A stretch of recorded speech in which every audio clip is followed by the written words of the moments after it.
Welcome to today's National AgrAbility Workshop virtual session.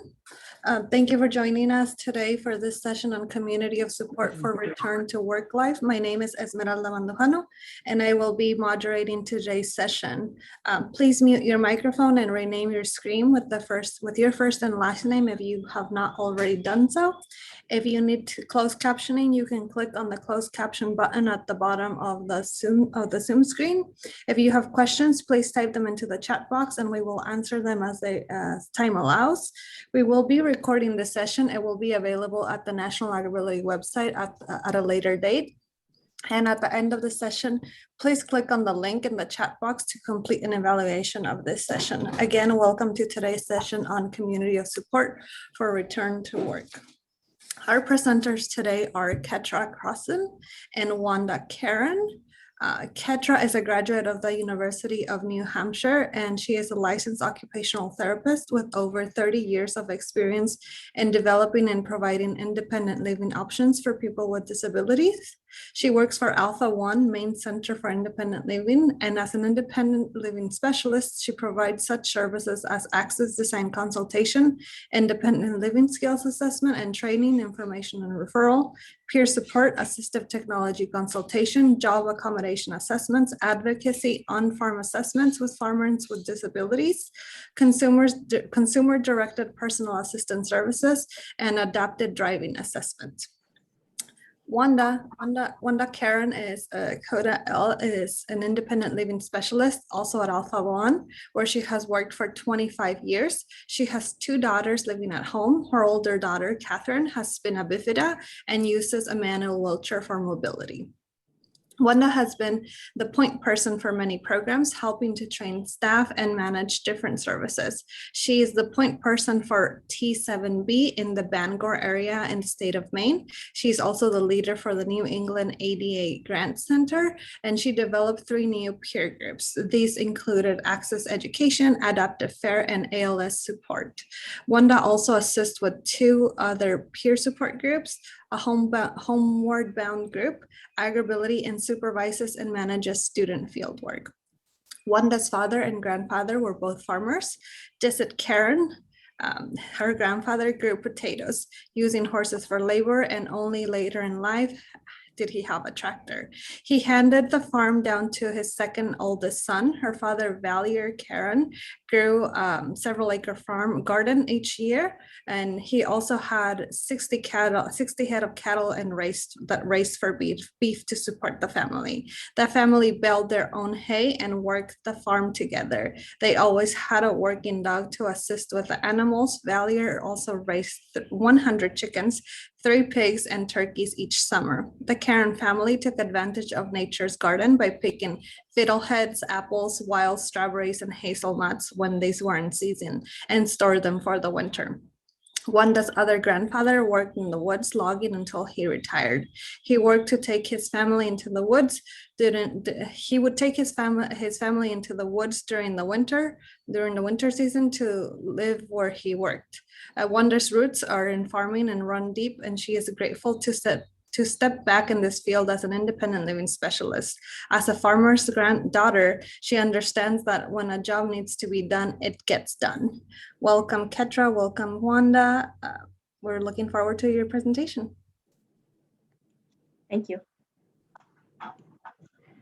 Thank you, Esme. And welcome to everyone today. I am Ketra Crossan, and I am an AgrAbility specialist with Maine AgrAbility, as May introduced us, and Wanda is also presenting today.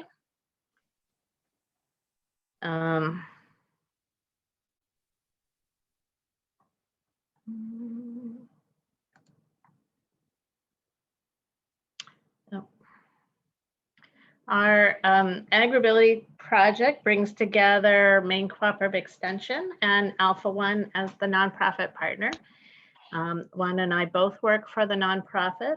Our AgrAbility mission is very likely similar to those in other states, but because we have ocean and woodlands, our services extend to individuals who work in those areas as well.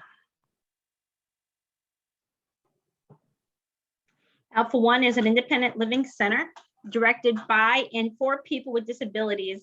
It is statewide, having offices throughout the state, which creates opportunities for people to live independently. What is an independent living center?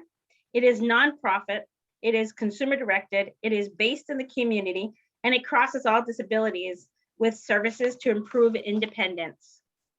Through our information and referral services, Alpha One does search for all types of funding sources within the community that can assist consumers. Alpha One has even applied for funds and created services based on unmet needs. Personal care services began with our consumer-directed program. We wanted to empower people with independence, which allowed them to hire their own caregivers to meet needs when and where and how they needed them to be met, instead of around others' schedules and perceptions. An IL center provides independent living services as well to teach consumers how to live independently, learn from others with like needs, and dream and learning goes back and forth. It makes services real and believable, since we are and have people with like kinds of needs. We can not only talk the talk, but walk the walk together with consumers. Our Independent World has a grant that offers consumers with disabilities up to $5,000 once in a lifetime to help meet a disability-related need.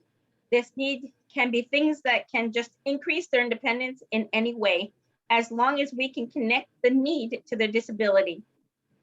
And we've served several consumers with that fund under AgrAbility as well. The Access program, we then access other programs with the state, like Empower, our loan program, or ALP as we call it today. And that is money that when paid back, itself, when it's paid back, then people can other, oh, I'm sorry, I got myself all tongue-tied, here we go. ALP is money spent, and when paid back, refunds itself to meet more people's needs with the same funds. This fund is based on the ability to pay back and a disability-related need. And the need does have to meet, a need in the community or in a person's home. So a store can also, or a business can apply for that loan program. So ALP is a loan program. We have a critical access ramp program, which is mirrored by another state. We adopted it here in Maine, which allows us to build a ramp still based on need and barriers to the person's and needs of the community. Just because a consumer may have a need though, and a disability, it does not always mean that they can qualify. Monies have to be of last resort. If they have income or assets too high, they may not qualify. If we identify other funds in the community that can meet this need, then they would be denied. And it has to meet the person personally, their need, and not, let's say if they found a scooter and they need help to get the scooter in and out of the house, and the scooter needs the ramp, they wouldn't qualify for that critical access ramp program. Driving is important in all areas and in all states, but especially when you're in a rural area with a disability, it is even more critical. Our driving services perception and how they provide services is based on how can we keep a consumer driving and on the road. We teach about equipment and possible funding to help consumers to meet these driving need goals. We have an access design service program as well. Not only helps consumers learn about access and issues or concerns in the community, but also the community itself. Our architect knows all the ADA laws, local housing, and federal access laws. She teaches the fire marshals and code enforcement officers about all of the rules and how to enforce them. She understands what it takes to make the change structurally, if it can be and possibly, can happen. She mixes up these laws and the rules and makes recommendations. She does make arguments back when excuses are made about why someone or a business might say they can't make the place more accessible. Advocacy is another one of our core services, and there are so many different levels that we provide advocacy. We work and teach consumers themselves that yes, they can, and with how. We teach them to then speak up for themselves at home and in the community. We provide the information to back up what is taught if needed. And we also teach how to file complaints if that's what they need. Then our main AgrAbility, we use all that we have learned and all that we know with our AgrAbility team. So all of the funding services are available to our AgrAbility team.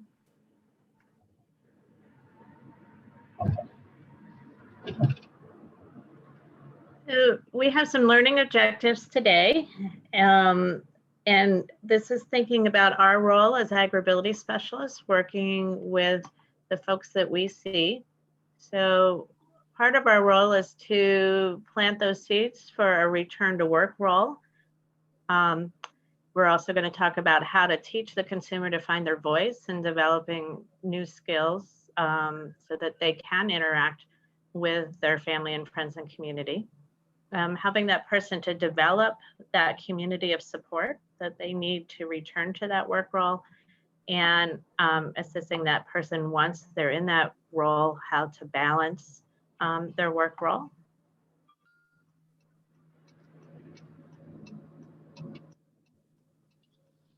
So, point of change.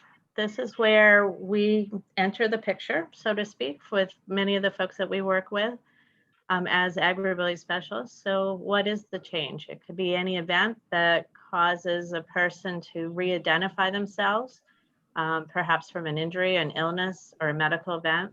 And some common diagnoses that people have that we work with may include spinal cord injury, stroke, amputation, PTSD, or any other event that causes a change in that person's ability to do the work role that they want to do on their farm. Okay. Planting seeds. It is done year-round and throughout the lifespan. We educate as soon as possible after an injury. We have worked with consumers still in a facility. It allows them to process what may have happened to them and to know they still have great potential. Doctors and rehabs teach first what they can't or will never be able to do again. We do outreaches to not only the AgrAbility team, but to all the healthcare related conferences and local and state government. We connect with anyone around the consumer if and when needed. Advocacy is education which needs to be whole and around the consumer and the world that affects them. So we're looking for a little bit of audience participation. So I have a question and that will pop up on the screen in a few minutes, and like you to answer in the chat. So here's the question. As an AgrAbility specialist, who do you typically outreach to in your state to find consumers or help people know about your AgrAbility program in your state?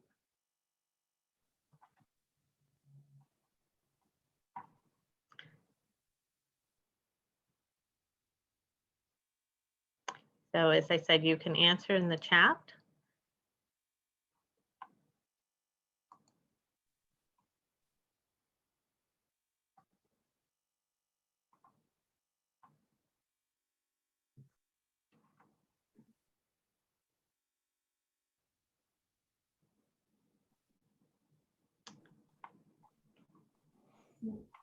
So we have county extension agents, other agencies providing direct services, occupational therapy, organizational schools, extension agents, community clinics, extension and ag partners, veteran groups, the Farm Bureau, ag events. I send them the link to this meeting if I know their email address, the field days and ag events, hospital groups, stroke survivor, USDA, FSA, ag events, FFA events. I recently joined DBR here in Washington State and hope to let others know, especially veteran groups and local chambers of commerce, rehabilitation providers. We attend a lot of ag events, health and safety days via our providers. The list is very varied. Commodity meetings. Excellent. Excellent. Thank you. I think those are, you know, it sounds pretty common to what we do in our state, and I'm sure across the country. Those sound pretty common to people of places to put out the word about your AgrAbility program. So I think we're going to continue with Wanda here. Okay, so now how we see ourselves can also be a barrier too. If you're thinking that I can't or that I'm not, especially when all of the professionals teach in this way to explain function to the injury. We remind them they are still a whole person. The sooner we connect with them, with the seeds that they will grow, is key in crossing some of these barriers within themselves and the community. If we believe, sometimes they believe secondhand until they know firsthand. We will use peers in many forms, direct or even virtual, as we have learned this past year.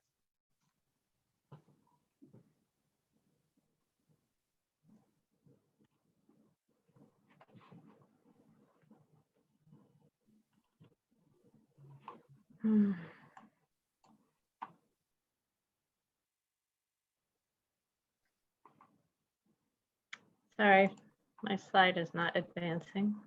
There we go. So as AgrAbility specialists, we play a role in helping that person identify barriers both at home and work, and think about solutions. So the barriers could be, for example, the person is now a wheelchair user and there are stairs in their environment. And we also may be able to help connect folks with peer support, to connect with others that have similar situations or needs. And we may also be able to help people connect to that community of support, such as this work group in the lower picture that comes out. This is a program in Texas that we learned about that sends out a work group to build ramps.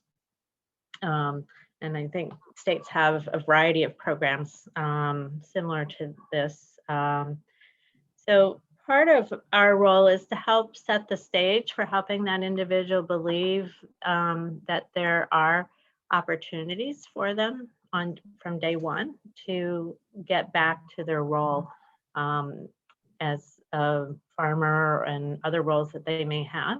And if we believe as an AgrAbility specialist about recovery, then the consumer will begin to believe as well. Discharge to home. This is where within myself, sometimes I'm most aware of what seeds might need to start to grow. I may even say it out loud. Okay, here we go with the consumer. We talk about how failing is part of learning. I may even talk about how natural it was when we were toddlers. We talk about barriers both in their home and within themselves and the family. We start to see what was taught, if it will work, and what might need to be adapted or tweaked. We encourage and believe. We talk about recovery mentally and physically. We try to continue to help them move forward. So we've been talking about the individual and how the change affects them, but we have another question for you for the chat. In your observations as AgrAbility specialists, how do you think this disability for the individual also affects others in their family?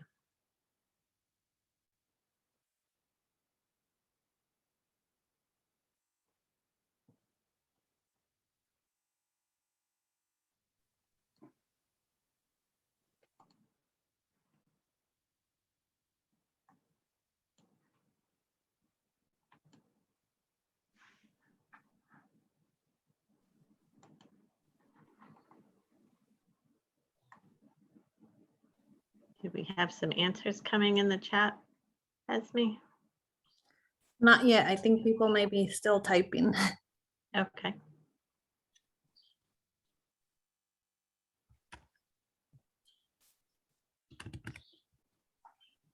There you go.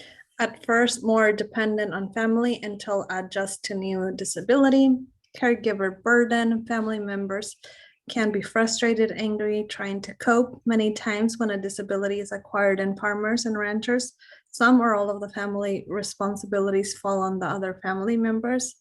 Not knowing what to do and doing too much impact on the family business, increased farm workload,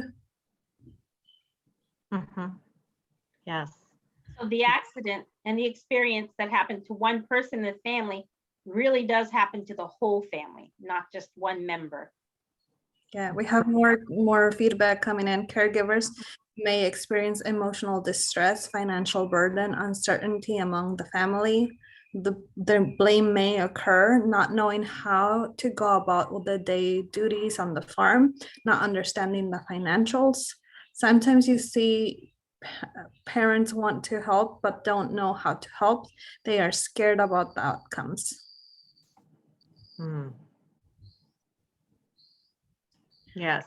And I think we see a lot of that too in our state, that the family is definitely impacted as much as the individual is. We also have hard decisions for family to make. I think this one kind of sums up all of that has been discussed, and added or changed responsibilities for farming. Family relationships change, especially with brain injury, when the child, adult, or children assume parent roles to care for injured parent. Yes. So there may be more teaching or tweaking about what is taught. We also talk about precautions. And like if somebody has a hip fracture, we will talk about what are the precautions that they came home with, like making sure your joints don't pass 90 degrees, not crossing your legs, weight bearing limits that they might have, what can be changed so that the consumer can function more normally. If it's a spinal cord injury, pressure precautions, and where do they experience pressure, especially when they think that they don't weight bear anymore. Could be the side of their knee, the back of their head, and elbows and heels, or even their bottom. How diet will affect their routines that they may have taken for granted. Warn not to limit and avoid that there can be many scheduled activities that used to just fit into their lifestyle before the accident, but now it needs to be managed in a very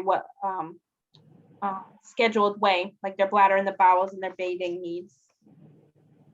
So discharge to home, the whole family needs to be taught about all of those things. Even how temperature might affect the person's disability, and if they limit drinking to avoid having to go to the bathroom, how this can affect them and their body. And then also even just how heat will decrease their ability to do certain activities. So when do they do their chores? Needs to be looked at. And then did their body lose the ability to regulate their own body temperature? So how do you regulate your body temperature if your spinal cord injury is so high that your body has lost its ability, or some of its ability, to take care of your body temp? How many other ways is the body affected? A newly injured person might also fight to get through barriers instead of learning about how to work around them or with them.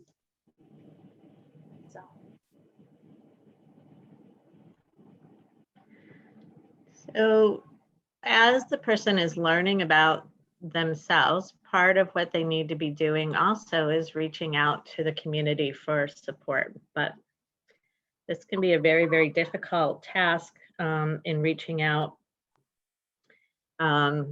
because of culture. It may not be part of, you typically ask for help. It's not something that they do, or maybe they don't want to ask for help, or they don't really know how to ask for that help, or the person feels embarrassed.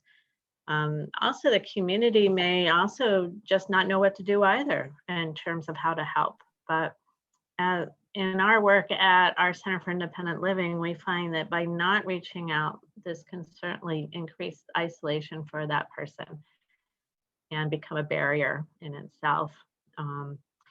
So part of what we can do as AgrAbility specialists is help that individual to teach others what they need. So an example of this might be someone who can no longer cut up their food very easily when they're out at a restaurant. They may ask to have the food pre-cut before it comes to the table. there might be solutions to barriers already in the community. And the answers might already be out there. And I think part of our role as AgrAbility specialists is to just help that individual be aware of what's available to choose from.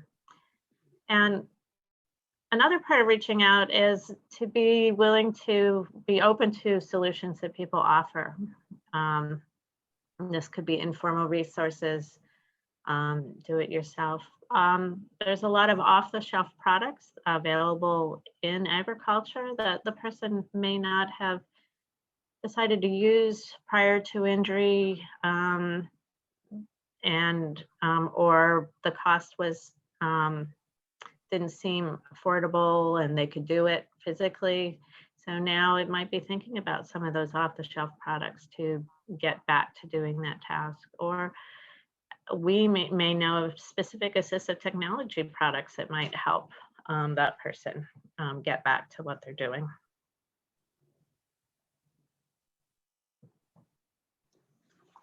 Reaching out, their personality and their coping skills may be a big part of how they will react to the changes that have happened to them. People's abilities to be extroverted when they are introverted may need to be taught. We may be the first ones openly to talk to about these needs and their future goals. They need to talk and teach about the things that they don't normally talk about, the taboo things. These can all be barriers at being able to help them to regain their independence.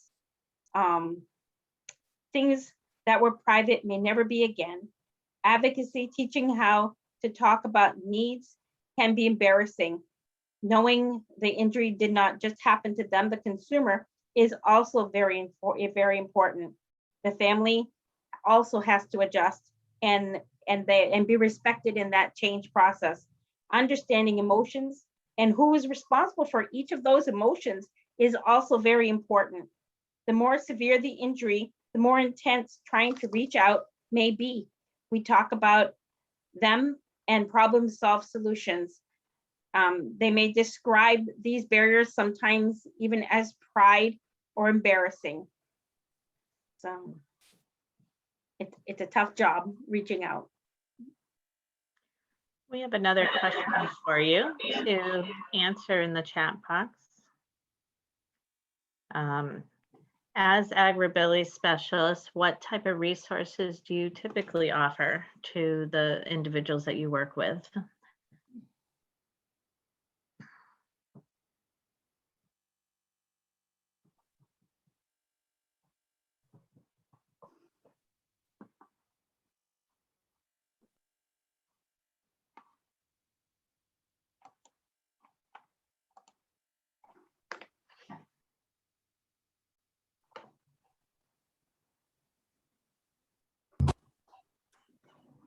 And just to clarify, this can be any type of resources.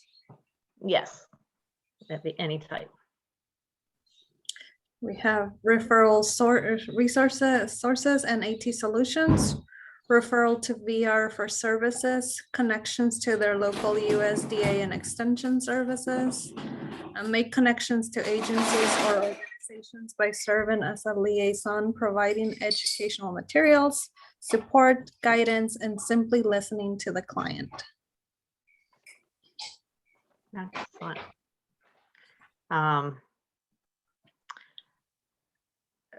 And does anybody connect folks with their Center for Independent Living in their states at all? I think it's referred as AT Solutions. There's also Nebraska's Farmers Hotline, Area Agency on Aging Resources, Mental Health Counseling Information, Department of Agriculture Extension, Assistive Technology Partnership, which would be those independent living centers, Vocational Rehabilitation, Farm Finances Resources, and then information specific to the disability, information about AgrAbility and partner organizations, AT and modifications, guidance in obtaining VR services. Also, we asked what accommodations or apps they started using while in rehab facility and church. Excellent. Excellent. Those sound very similar to the things that we're doing in our state.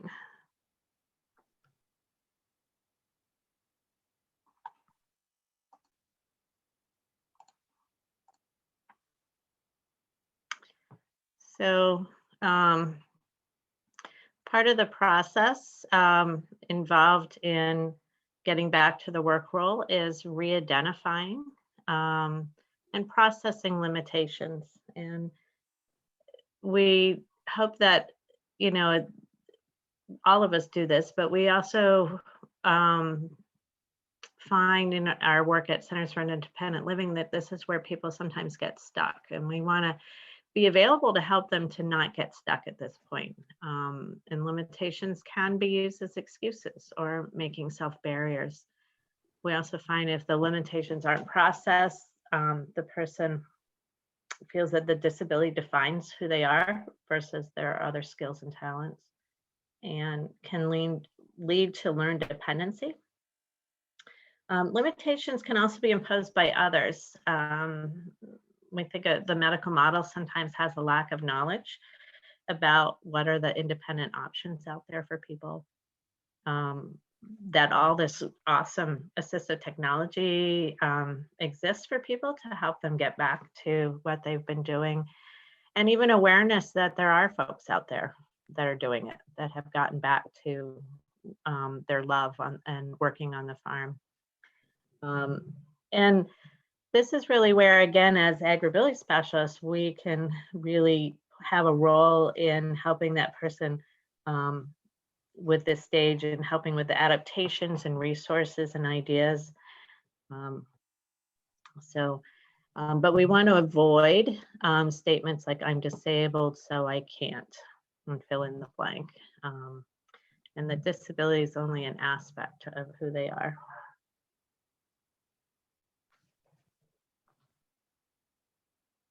Oh, I did want to say, we, in the medical model world, we did have a farmer who had just a single hand injury that resulted in some decreased function in that hand and fatigue. And the doctor told her to not drive. And that seemed really odd when there's a very simple solution of a spinner knob that can be put on the steering wheel for safe one-handed driving. And as we know, in our rural areas that we work in, not being able to drive can be a really serious impediment to gaining back independence. So trying on new roles. When regaining roles in their lives, it may be difficult. They should think about it and take it in steps. Reclaiming pieces and failing is all a part of recovery. Remembering they are not just a farmer, reminding them to stay balanced in their choices. They can get burnt out or burn out their supports. Structure and routines so they can engage in all activities. Plan ahead and have backup plans. Always pay attention to their precautions.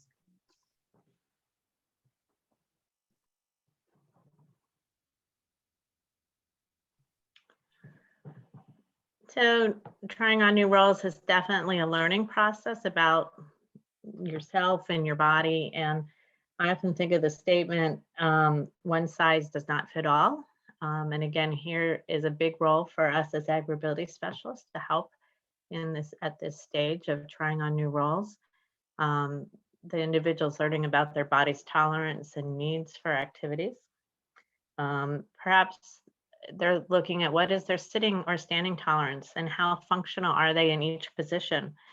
So we may, as AgrAbility specialists, help design a new work setup for that person so that they can continue to do that task. They're learning about how their body functions, how their bowel and bladder needs intertwine in their workday, and how does that fit into the other things that they're responsible for. Looking at their fluid intake. Their body may not be able to accommodate, as Wanda said earlier, to temperature, and they may need to stay not too hot or not too cold. And another idea that we may supply here would be if they're too hot, cooling products. Sorry. cooling products, you know, a bandana that cools or a cooling jacket. Or they may need to look at repositioning, and that could be for pain management or skin integrity. So here we might talk about things like updating the tractor seat or a look at specialized cushions. Is the equipment adjusted for the person and the job they're doing? And what are the consequences if it's not right? Thinking about those preventing secondary issues. I also think about, you know, the equipment adjusted for the person in the job. I think about tools for women that accommodate for shorter stature, smaller hands, even tools that add mechanical advantage. Can the person sit for 3 to 12 hours on a tractor, for example? Are they able to reposition where they're at? And maybe a timer might be helpful. This also might be a place where we suggest equipment modifications, or I'm sorry, we might discuss aftercare, such as stretching or pain management, massage or yoga, you know, in terms of their ability to maintain certain positions for long periods of time. And do they have the right support or angle or height or view to do the job? And again, here's where we talk about equipment modifications, maybe mirrors or cameras that might help on the tractor if they're not able to see or twist in the way that they used to see what they need to see. And is the equipment functional for the work that they want to do? So again, our role as AgrAbility specialists to help identify the right tool or equipment that works with their disability or work situation. I'm working with a farmer right now who has a hilly field, and they're not able to get to all parts of the field for pasture management with their farm tractor because of potential risk of rollover. And so the farmer has been using a scythe, and that is certainly contributing to pre-existing shoulder and neck issues, and not very efficient to the scale of management that's needed. So we've recommended a walk behind field and brush mower that so far seems to have much less impact on their shoulder and neck issues, and has allowed them to get to those parts of the field that have been difficult.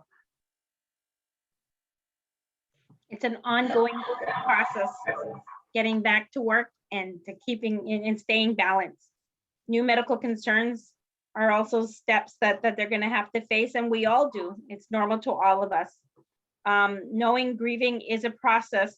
It's okay to have a bad day. It's okay to quit for a little bit and then to pick up the pieces later without having to say you're starting over every time that happens. Normalizing the changes for them helps to take the weight of always having to restart. That's about it. So thank you. Are there any questions, comments, other thoughts? Briefly on the chat, we had a few other comments about the ILCs. The National AgrAbility points consumers to centers of independent living centers if they contact the National AgrAbility program and in their respective states does not have an AgrAbility funded project. There's also other people that connect to centers for independent living centers, but in rural areas, they may be an hour or more away. I know that for us specifically, when centers for independent living centers are too far from our clients, we often utilize a lot of mailing and phone connection to bridge that gap. Also, there's a comment about the spinner knob. I want to think spinner knob might not be legal in some states. In Michigan, a person who cannot use a standard steering wheel can be granted a restricted driving permit contingent on the use of the spinner knob. In New York, a driver must be able to steer at least one hand or prosthetic device. The state does not ban spinner knobs. So those are just And that's interesting. I know in our state, as long as it's documented, like through a driving evaluation, and then on the person's license that they're restricted to using a spinner knob, then they're allowed to use it. Otherwise, it could be considered, not legal for just the average person to have one. Mhm. And it has to be removed if someone else decides to drive the car. The spinner knob would need to be taken off. And most of the knobs that the vehicle modifiers use can have a quick release that the knobs come off. Other questions, thoughts? Yes, there's a couple that came in from the chat. Let me just go ahead and project those.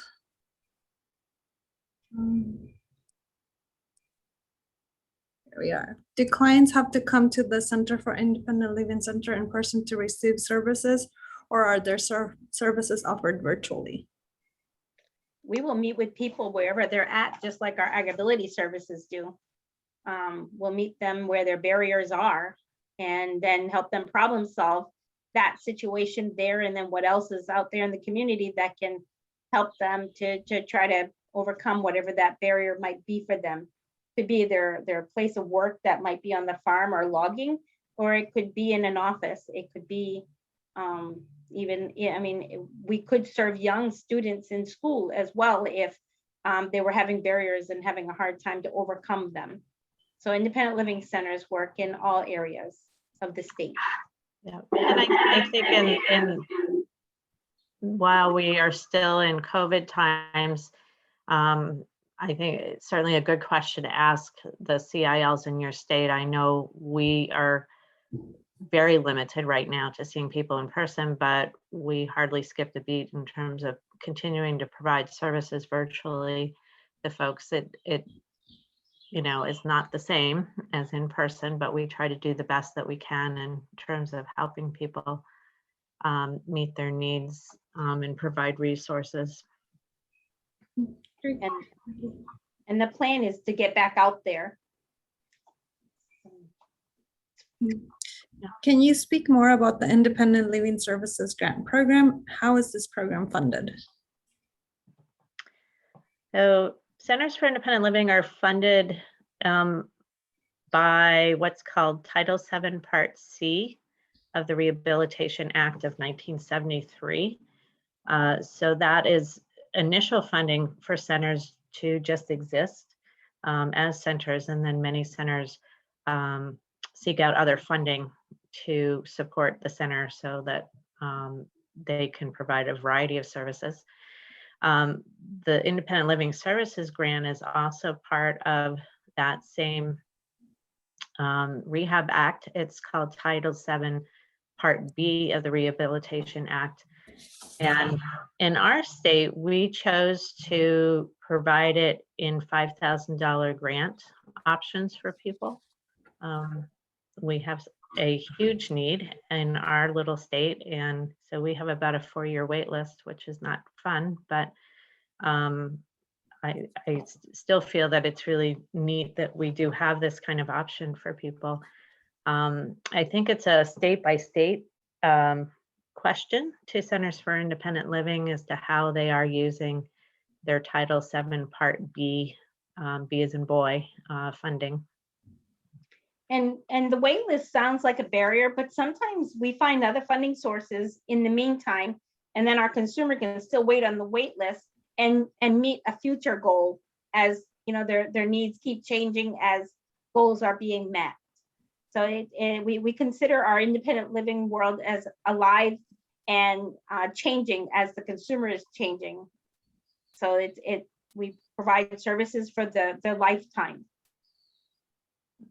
Great, thank you. Next question is, keeping in mind that medical providers are trusted figures, when a medical provider suggests things like stop driving, how do you bridge the gap with the client? Education. And we show them the tools. Mm-hmm. And I think that education is not only, with the consumer to be a self-advocate with their doctor to say, you know, driving can be possible, and there are ways to determine, I think for some doctors, because they, you know, they don't have the ability to get out there and drive side by side with the person or evaluate that need in a real life situation, they're hesitant to say, oh, you should drive. And by connecting folks to driver evaluation services, it's an opportunity for the individual to have some pretty comprehensive testing about vision and perception, how they're interpreting the world, judgment, multitasking ability, those types of things, and hopefully a behind the wheel opportunity as part of an evaluation to then see how someone is putting all of that information together to be a safe driver, or potential to be a safe driver with additional training. And I've invited physiatrists to our peer group meetings, and we've brought them to the driving, the folks in Maine that adapt vehicles. And so we've brought them to see the equipment and touch equipment and to have a chance to operate it if they would like to try it out in the yard a little bit. So education is a big key in that way too, and they can see hands-on what it is we're talking about as well. Marsha in the chat is commenting that vocational rehabilitation in Nebraska requires a driver's evaluation. Mm-hmm. And vocational rehabilitation is a big supporter of driver evaluations in our state too.